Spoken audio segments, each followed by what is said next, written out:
I first came to the Wilder farm, I want to say in 2007, 2008, something like that. And I loved it. You step into this environment, and one of the wonderful things about stepping into this farmhouse is that this is the only place that Laura Ingalls Wilder wrote about that's still standing on its original foundations. Now, when Garth Williams, the wonderful illustrator, did all of his work for the books, he came here and illustrated in this house. Now, he drew it the way Laura described it, to the extent that she did describe the specifics of the rooms. And then when the association came together, they dressed it as much as they could to match what Garth Williams had drawn. So it's this very hand-washing relationship between you starting with the core of the house to Garth Williams and then the association dressing the house to be what it was. I loved stepping into the space and feeling like I was literally walking into the book. And that's what I always say to people when I talk about this place, is you feel like you are literally stepping into the book.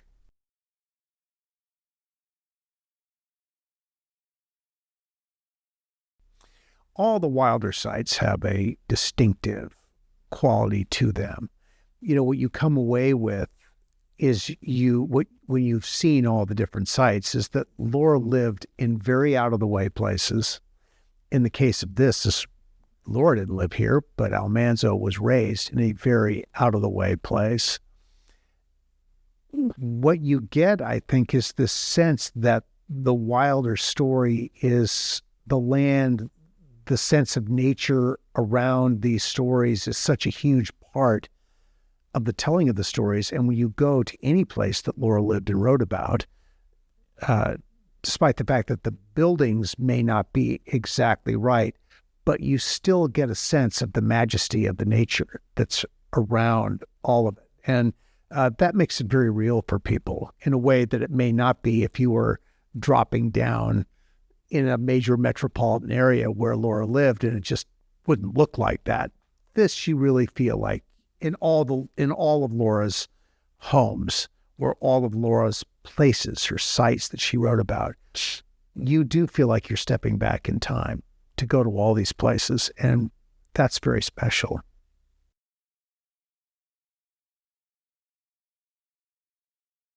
When I first saw the show, I started in the summer of 1979.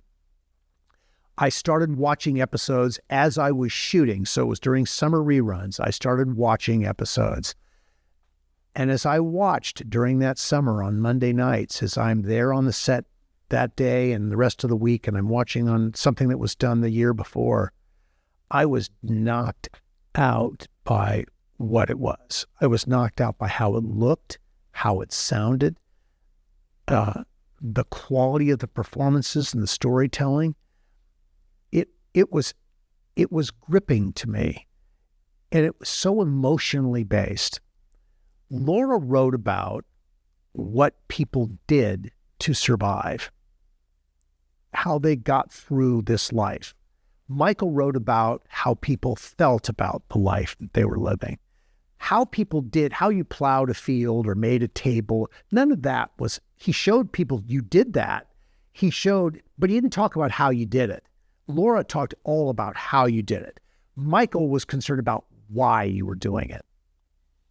What was the emotional charge that you got? What was the thing that you were satisfying that was being done? But he didn't care about the why, about the actual to-do of plowing or making, or that wasn't a big deal to him.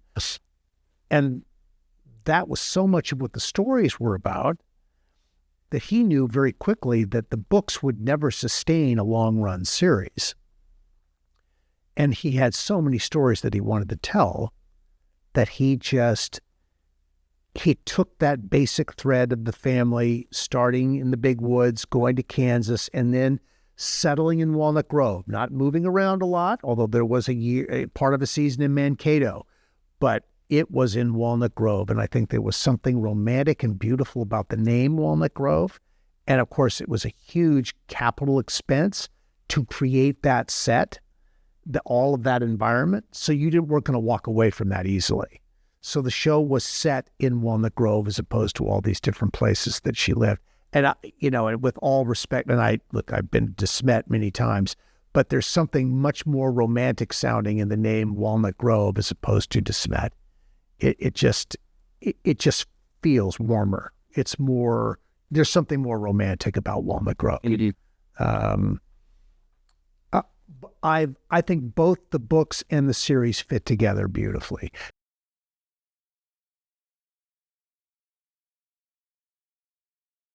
I think what Michael wanted from as he made Little House, and Michael was a very intuitive guy, and by today's standard, you could say he was really prescient about things.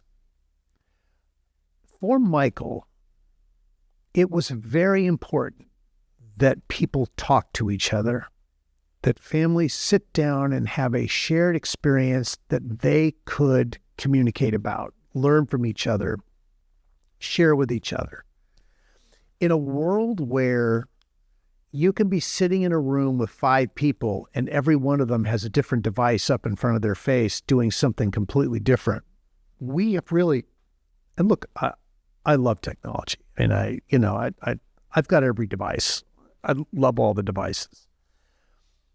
But we have given up something with all these devices. And the thing that we've given up is that communal, we're communicating with people that we'll never meet, that we'll never see, that we have no real relationship with through our phones, through our tablets, through our computers. And we're missing the people that are right in front of us, who really are a part of our life,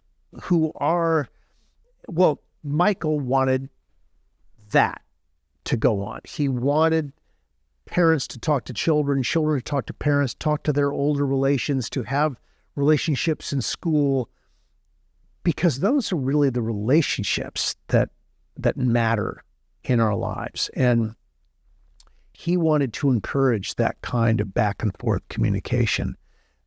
And I think the people who continue to love the program are captured by the simplicity of that breakfast table, dinner table conversation where people just talk about simple things that they did that day. It doesn't have to be earth-shattering, but they're getting something from each other in that communication. They're bonding with each other, and that we don't do that as easily today.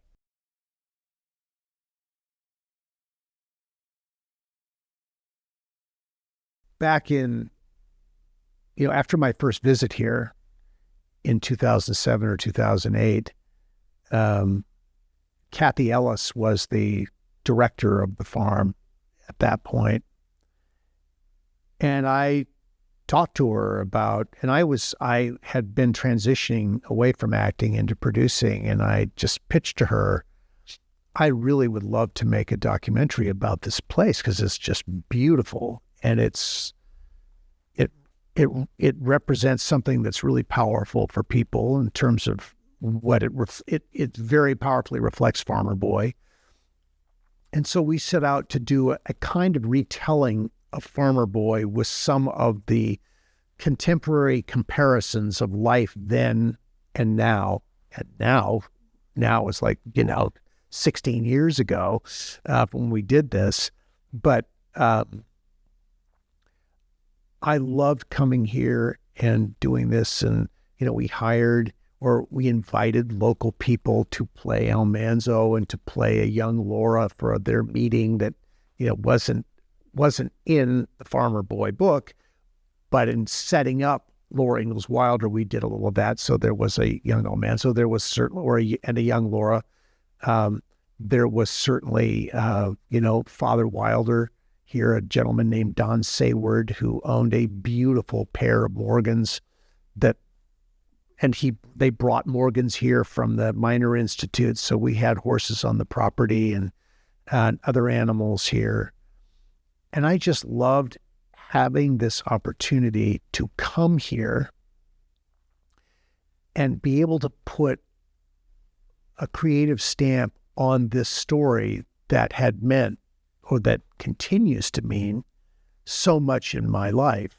And the making of that really was a connection for me to the whole the Wilder farm experience. And I've been here many times through the years as a result of that first exposure that led to the documentary. It was actually a couple of trips here to shoot the documentary, and then back multiple times afterwards. And it's always been a wonderful reception here, and people have come from all over the Northeast, Canada, to come here and be a part of this. And I've done other things related to Laura, full documentaries, a documentary about all her entire writing experience called Little House on the Prairie, The Legacy of Laura Ingalls Wilder. But the documentary that I made here called Almanzo Wilder, Life Before Laura, was the first thing of that kind that I had made. And I absolutely love doing it. And it has created an ongoing bond with the Wilder farm that's, like so many things in my life related to Laura, is very important to me. And I love coming here and seeing this place. You cannot drive up to this place. And here we are on a beautiful October afternoon. The leaves are changing. The sky is deep blue. The air is crisp. And it's this beautiful setting. It's just really magical. And then we're sitting here in this living room where Almanzo famously threw the blacking brush against the wall. And when we did it for our documentary, we said it was that wall. I'm not sure if it was that. I think it was that wall. And it's just, it's wonderful to be, always wonderful to be in this place. And I think there's endless amounts of work that needs to be done here to keep this together. But what's cool is this is an historic landmark, and there's this commitment to keeping it together, to keeping it authentic as possible, within the limits of budget and access to things. But it's always a wonderful, wonderful treat to come to the North Country and commune for a few days in Almanzo's childhood home.